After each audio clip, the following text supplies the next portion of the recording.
People keep saying strong communicators don't need slides, that slides are a crutch, that if you're really clear, you just walk in and talk. I don't agree with that. Because the problem was never the slides.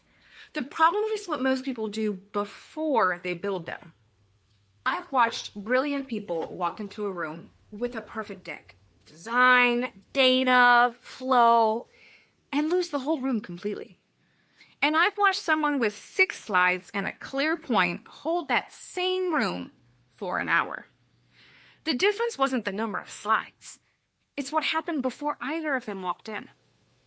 The person who lost the room built slides to figure out what they wanted to say.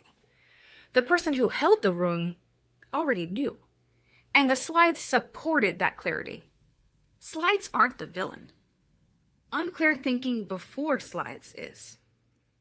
Today I'm going to show you the 4-step process that changes everything that happens before you ever open a deck. And if you do this first, your slides will actually work. Let me be specific about what I mean. Because the presentations that don't land, they almost never fail because of bad slides. They fail because of one of 3 things. 1, the presenter didn't know what they actually needed the audience to walk away with. They had information, they didn't have a destination. 2, the presenter knew what they wanted to say, but hadn't thought about what the audience needed to hear. Different rooms need the same message delivered differently. And most people don't adjust. 3, the conversation ended without alignment. Everyone nodded. Nobody agreed on what happens next. And 2 weeks later, you were back in the same room having this same conversation. Sound familiar? None of those problems live in the slides. They're all communication problems. And communication problems had a specific fix. In a moment, I'll be walking you through the zinc reset. 4 steps that fix the communication layer before you ever present anything. But first I want to show you what that before and after actually looks like. Alright, I want you to picture 2 versions of the same presenter. Version 1 opens the laptop, starts the deck, picks a template, and starts filling in the bullets.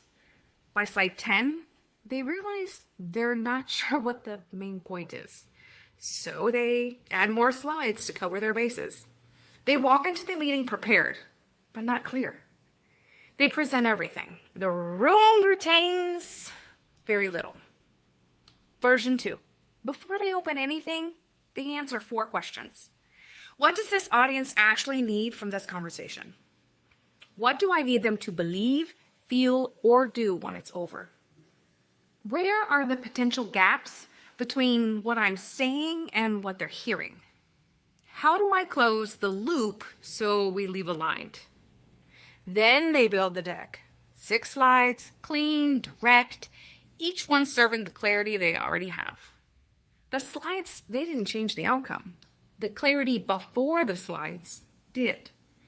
And the 4 questions I just described, that's sync. Before your next presentation, maybe a high-stakes meeting that you have, or just simply a difficult conversation, run the sync first. It takes about 5 minutes, and it changes everything that happens in that room now. Before you say anything, before you build anything, surface what this conversation is actually for.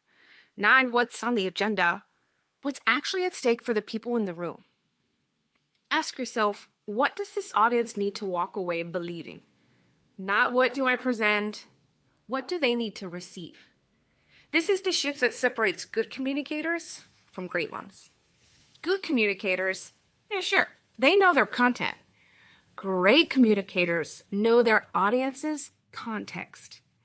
When you surface the real meaning of the conversation before you walk in, you stop presenting at people. You start communicating with them. And the slides that you build from that clarity, they serve a different purpose. They're not a script. They're a visual anchor for something you already know how to say. The second step is about what you do in the room, specifically what you stop doing. Most presenters fill every silence. Every pause becomes more words. Every question, they get a long answer.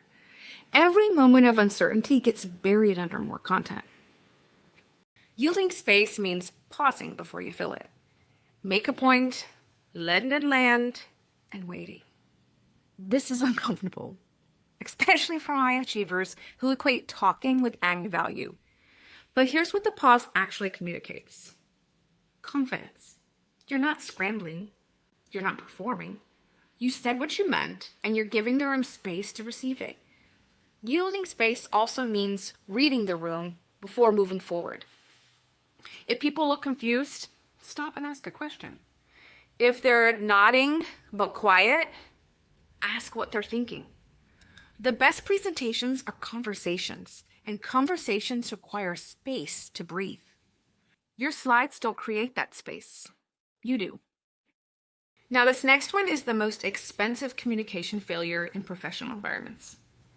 Everyone leaves the room thinking they agreed, and they didn't. It happens way too often. The meeting goes well. People nod. Someone says, sounds good. And then you realize you were never actually aligned in the first place, because alignment was assumed and not confirmed. In a sync process, this step is called name alignment. Here's what that actually looks like. Before the conversation ends, say out loud what you both just agreed to. Might sound like this. So what I'm hearing is we're moving forward with option B. You need the draft by Thursday, and we'll reconnect Friday morning. Does that sound right? Takes about, 10, 12 seconds? And it eliminates this problem completely.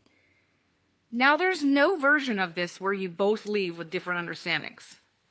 The most compelling presentations in the world are useless if the room doesn't leave aligned. Your slides cannot do this for you. This is communication, and it's a skill. The final step is what separates presentations that move things forward from presentations that just happened. You confirm the next step specifically. Who is doing what, by when, and how you'll reconnect. Not let's keep the conversation going. Here's what this looks like. I'll send a summary with 3 decisions we made by the end of Thursday. Does that work? That sentence does something that no slide can do. It tells people in the room that you take this seriously enough to close the loop, that they don't have to wonder what's happening next, that you got this. And that feeling that someone has this, that's what professional trust is built on. Not the slides. It's the follow-through. Strong decision makers are not fearless. They are consistent. Compelling communicators are the same. Not the most polished, the most reliable. Let me show you what sync looks like when someone runs it before like a really high stakes moment. I work with someone. Let's call her Gwen. Senior leader, every presentation was a production. She had a designer on her team, every deck polished. But she kept getting the same feedback. Great presentation, but I'm not sure what you needed from us. The problem wasn't the slides. It was that Gwen had never gotten clear on what she needed the room to do. She presented information beautifully, but she hadn't surfaced what outcome she was building toward. We ran sync before her next quarterly review. She surfaced the real ask before she built a single slide.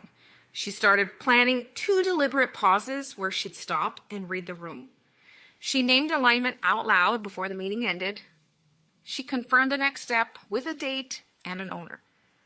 Her slides that quarter were actually simpler. 8 slides instead of 22. Her leader's feedback? That was the most useful presentation you've ever given. Less deck, more clarity. The slides didn't get better. The communication did.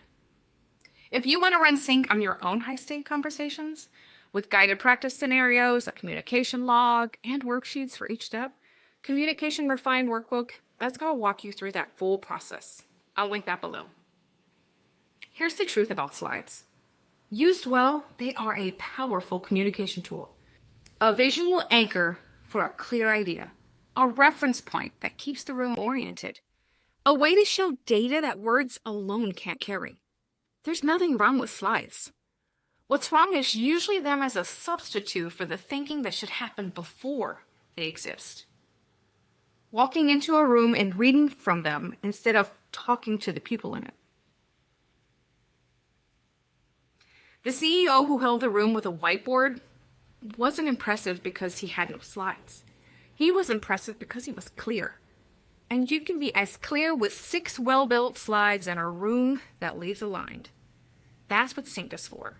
Surface the real meaning, yield the space, name the alignment, and confirm what happens next. Do those 4 things before you walk in. And then build whatever slides actually serve the conversation. Clarity becomes confidence, confidence becomes conviction, and conviction is what holds a room. Not the number of slides. Never the number of slides. Tell me in the comments, what's your biggest communication challenge before a presentation? Is it knowing what you actually need from the room? Is it leaving with real alignment? Because it follows room? Drop it below. I'm going to rate every one. And if this landed, of course, like and subscribe. Share with someone who needs to hear that their slides aren't the problem. And as always, reflect deeply, grow boldly, refine endlessly. See you in the next one.